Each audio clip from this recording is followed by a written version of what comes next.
ప్రభువైన యేసు క్రీస్తు నామమున ప్రతి ఒక్కరికి నా హృదయపూర్వకమైన శుభాభివందనాలు. ఈరోజు వాక్య ధ్యానాంశం మనకి ఆదికాండము 18వ అధ్యాయాన్ని మనం ధ్యానించుకుందాం ప్రియులారా. ఇక్కడ అబ్రహాము తండ్రి అయిన యెహోవాను ప్రార్థించిన విధానాన్ని మనం చూస్తున్నాం ప్రియులారా. ఈ యొక్క అధ్యాయంలో అబ్రహాము 6 సార్లు తండ్రి అయిన యెహోవాకు ఇక్కడ ప్రార్థిస్తున్నాడు ప్రియులారా. అబ్రహాము ఒక వ్యక్తిత్వం ఎలాంటిది, ఆయన ఎలా ప్రార్థిస్తున్నాడు, ఆయన యొక్క ప్రార్థన ఎలా ఉందని ఇక్కడ మనం చూసినట్లయితే, అబ్రహాము ఎంతో వినయముగా దేవుని ప్రార్థిస్తున్నాడు ప్రియులారా. అతడు విసుగగా తండ్రి అయిన దేవుణ్ణి ప్రార్థిస్తున్న విధానాన్ని మనం చూస్తున్నాం. ధైర్యముతో తండ్రి అయిన దేవుణ్ణి ఇక్కడ ప్రార్థిస్తున్నాడు ప్రియులారా. దేవుడు ఇదిగో అబ్రహాముతో మాట్లాడేటప్పుడు, అబ్రహాము దేవుని యొక్క సన్నిధిలో నిలబడినప్పుడు 6 సార్లు తండ్రి అయిన దేవునికి అబ్రహాము ప్రార్థన చేస్తే 6 సార్లు దేవుడు అబ్రహాము యొక్క ప్రార్థన విన్నాడు. ఎందుకంటే అబ్రహాము యొక్క ప్రార్థనలో తగ్గింపున్నది. అబ్రహాము యొక్క ప్రార్థనలో విసుగుపడక, అజ్ఞానంతో గాక దేవునికి ప్రార్థించిన విధానాన్ని మనం చూస్తున్నాం ప్రియులారా. అలానే అబ్రహాము యొక్క ప్రార్థనలో మూర్ఖత లేదు, అబ్రహాము యొక్క ప్రార్థనలో తగ్గింపున్నది. అటువంటి ప్రార్థన అబ్రహాము దేవునికి ప్రార్థన చేసిన విధానాన్ని చూస్తున్నాం. అబ్రహాము గోజాడాడు 6 సార్లు ప్రార్థనలో. అయితే నేటి విశ్వాసులైన మనము మన యొక్క ప్రార్థన ఎలా ఉంది? మన యొక్క ప్రార్థనలో తగ్గింపు ఉన్నదా? మన యొక్క ప్రార్థనలో విసుగగా దేవుణ్ణి మనం ప్రార్థిస్తున్నామా? మన యొక్క ప్రార్థన వినయముగా ఉన్నదా? లేక అజ్ఞానంతో మనము ప్రార్థన చేస్తున్నామా? లేదంటే మూర్ఖత్వంతో మనం ప్రార్థన చేస్తున్నామా? అహంకారంతో మనం ప్రార్థన చేస్తున్నామా? మన యొక్క మనసులో గర్వాన్ని పెట్టుకొని మనం ప్రార్థన చేస్తున్నామా? ఒకసారి మనల్ని ఆత్మ పరిశీలన చేసుకోవాలి ప్రియులారా. అబ్రహాము మనకి ఇక్కడ మాదిరికరంగా ఉన్నాడు. అబ్రహాము విశ్వాసులకు తండ్రి. మొదటిగా నీ యొక్క ప్రార్థనలో విశ్వాసం ఉన్నదా? లేదంటే నోటితో నేను ప్రార్థన చేస్తున్నావు? అబ్రహాము విశ్వాసముతో ప్రార్థన చేసిన వాడిగా ఉన్నాడు ప్రియులారా. 6 సార్లు ఈ యొక్క అధ్యాయంలో ప్రార్థన చేస్తే 6 సార్లు ప్రత్యుత్తరం పొందాడు. ఎంత గొప్ప విషయం కదా. అయితే నేటి విశ్వాసులైన మనము మన యొక్క ప్రార్థనలు ఎలా ఉన్నాయంటే, ఇదిగో నేను దుమ్మిని దేవా, ధూళిని దేవా, పెంటలో పురుగు వంటి వాడిని దేవా అని అంటాం. కానీ మన యొక్క హృదయాలు ఎలా ఉన్నాయంటే బండల కంటే కఠినమైనవి ప్రియులారా.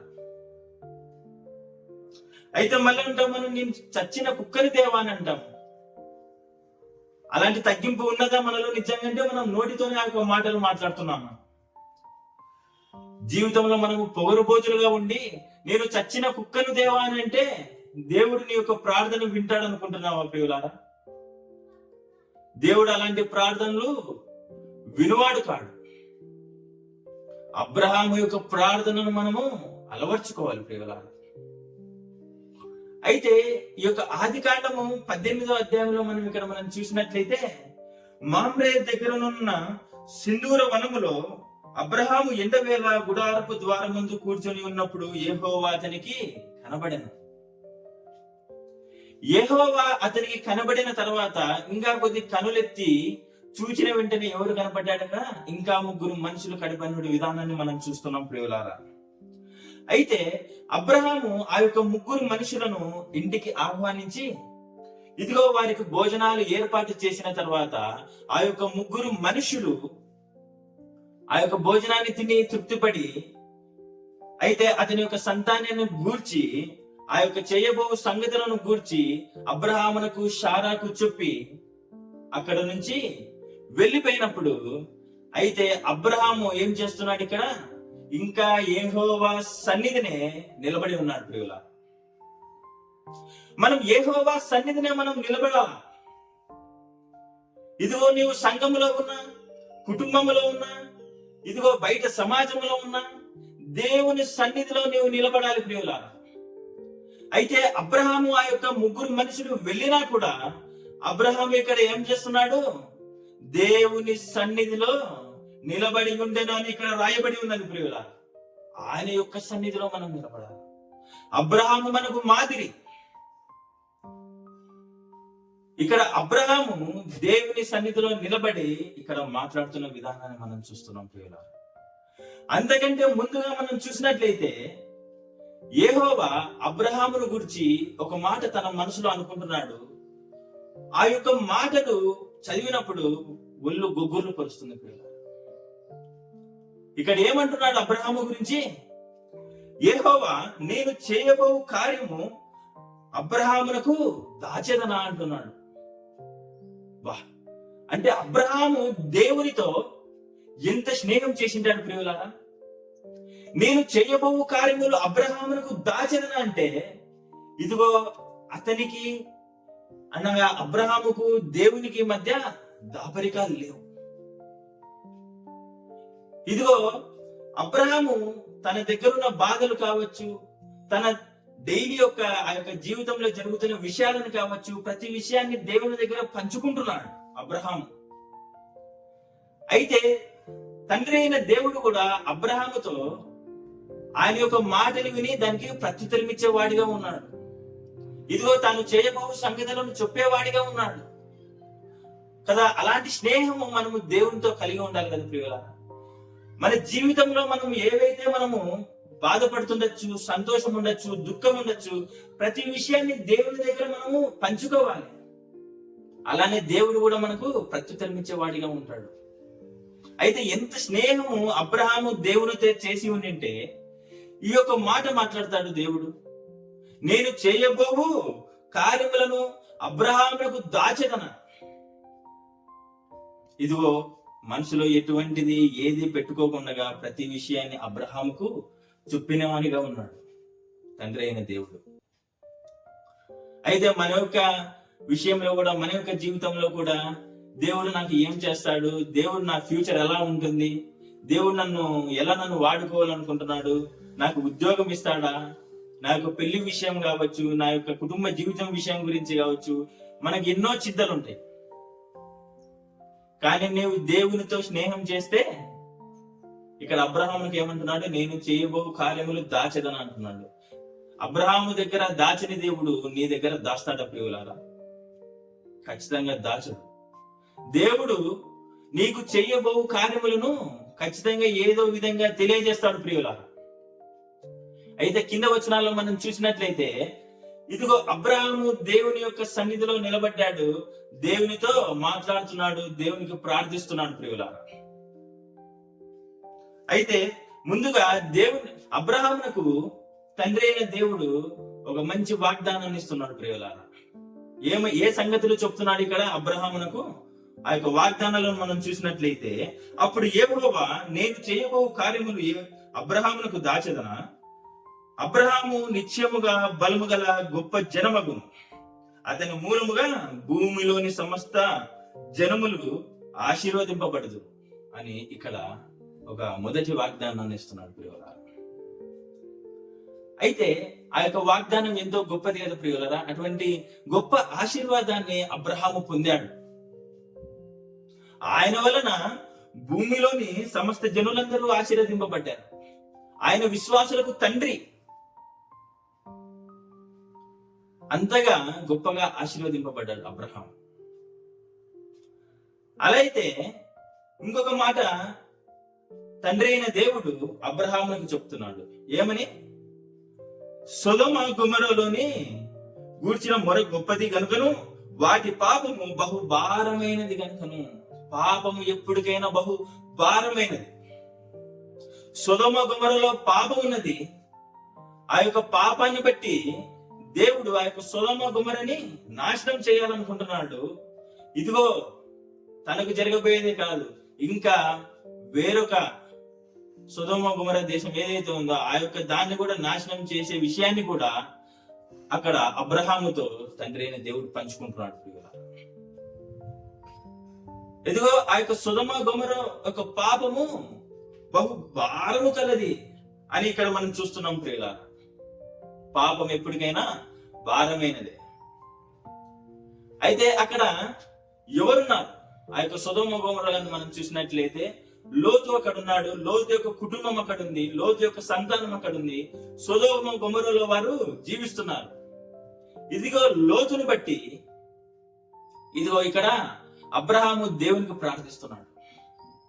ఏమని ప్రార్థిస్తున్నాడు ప్రియులారా? ఇక్కడ దేవా, 50 మంది నీతిమంతులు ఒకవేళ సొదొమ గొమొర్రాలో ఉన్న ఎడల ఆ స్థలమును నాశనము చేయక నీవు కాయుదువా అని ఇక్కడ మాట్లాడుతున్నాడు ప్రియులారా.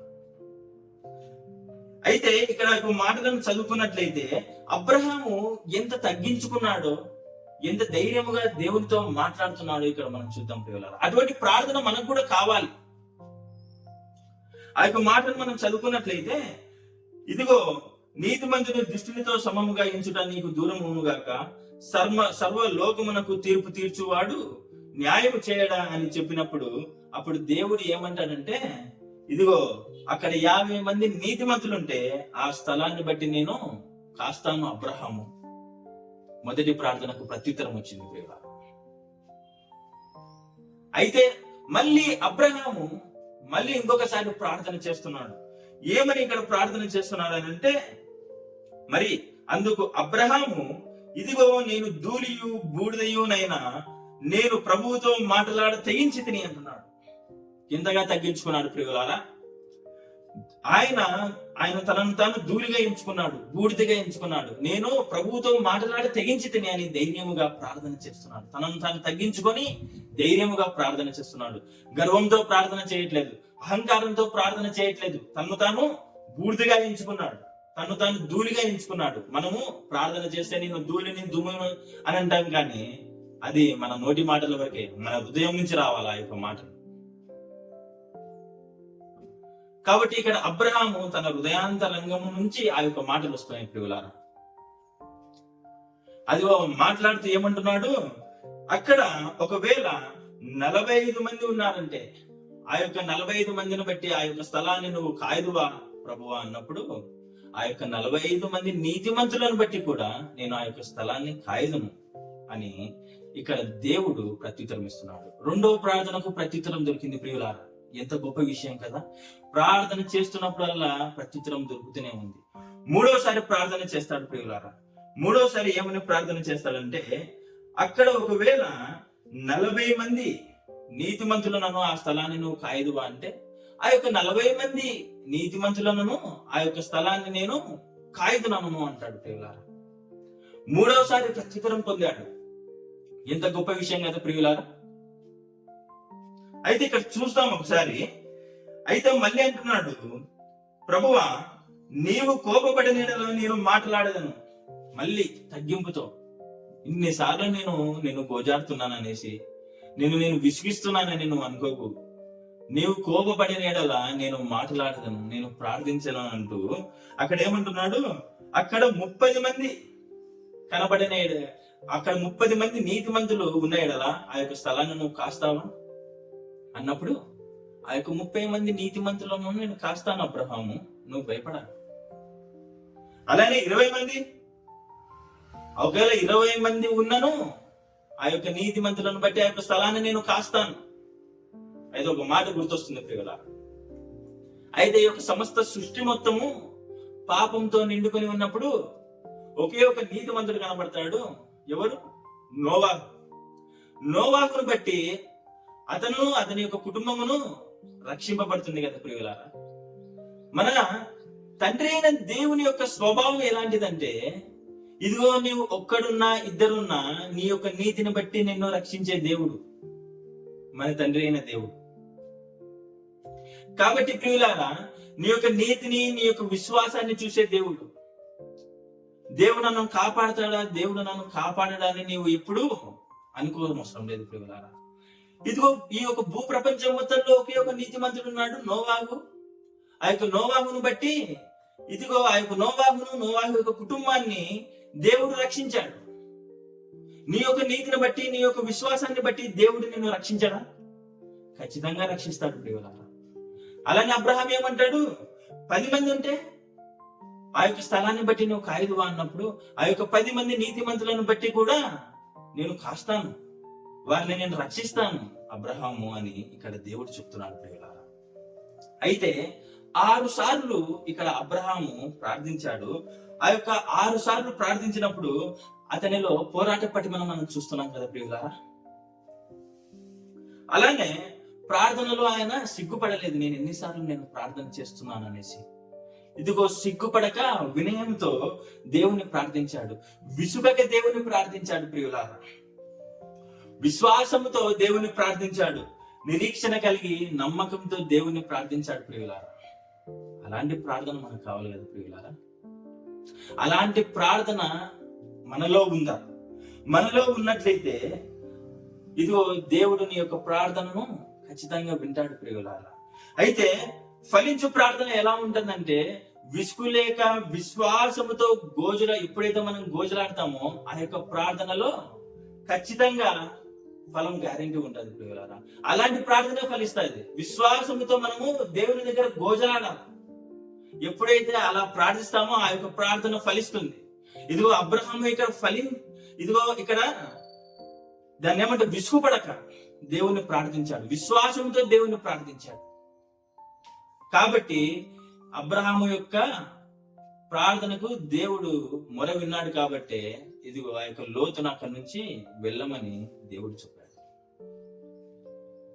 అబ్రహాము యొక్క మాట, అబ్రహాము యొక్క ప్రార్థన దేవుడు విన్నాడు కాబట్టి లోతు యొక్క కుటుంబము అక్కడి నుంచి సొదొమ గొమొర్రా నుంచి మీరు వెళ్ళండి, ఈ యొక్క సొదొమ గొమొర్రాను నేను నాశనము చేసేదను అని దేవుడు వారితో చెప్పాడు కదా ప్రియులారా. అబ్రహాము యొక్క ప్రార్థన దేవుడు ఆలకించాడు.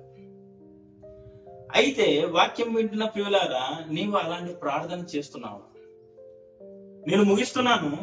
అయితే మత్తయి సువార్త 6వ అధ్యాయము 6వ వచనంలో ఇక్కడ ఇదిగో మన ప్రభు అయిన యేసు క్రీస్తు వారు ఇక్కడ ఏం చెప్తున్నారంటే, నీవు ప్రార్థన చేయనప్పుడు నీ గదిలోనికి వెళ్ళి తలుపు వేసి ప్రార్థించుము అంటున్నాడు.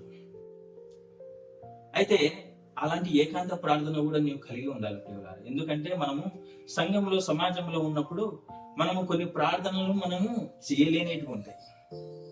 ఇదిగో అక్కడ మనుషులు ఉన్నారు కాబట్టి వారి యొక్క మెప్పు కోసము మనము ప్రార్థించచ్చేము. కాబట్టి నీవు తలుపు వేసి ఏకాంతముగా నీ యొక్క మనసును విప్పి నువ్వు ఎప్పుడైతే తగ్గింపు కలిగి వినయము కలిగి దేవుని నువ్వు ప్రార్థించావో ఖచ్చితంగా దేవుడు నీ యొక్క మొరను ఆలకించేవాడిగా ఉన్నాడు ప్రియులారా. కాబట్టి వాక్యం వింటున్న ప్రియులారా, అబ్రహాము యొక్క ప్రార్థన ఎలా ఉందని అక్కడ మనం చూసాం ప్రియులారా. ఆయన యొక్క ప్రార్థనలో మూర్ఖత లేదు, ఆయన యొక్క ప్రార్థనలో అజ్ఞానం లేదు, ఆయన యొక్క ప్రార్థనలో గర్వము అహంకారము లేదు. ఆయన యొక్క ప్రార్థనలో తగ్గింపు ఉన్నది, ఆయన యొక్క ప్రార్థనలో వినయం ఉన్నది, ఆయన యొక్క ప్రార్థనలో ధైర్యం ఉన్నది, ఆయన యొక్క ప్రార్థనలో విసుగుపడక గోజలాడాడు. అలాంటి ప్రార్థన మనకు కావాలి, మన యొక్క జీవితంలో కావాలి. మనము దేవుని ఆశీర్వాదం పొందాలి అని అంటే ఇటువంటి ప్రార్థన మన యొక్క జీవితంలో మనం కలిగి ఉంటే మనం ఖచ్చితంగా దేవుని చేత మనం ఆశీర్వదింపబడదాం, ఖచ్చితంగా దేవుని చేత మనము గొప్ప చేయబడతాం. దేవుడు ఒక చిన్న వాక్యాన్ని దీవించిన గాక. అందరికీ వందనాలు.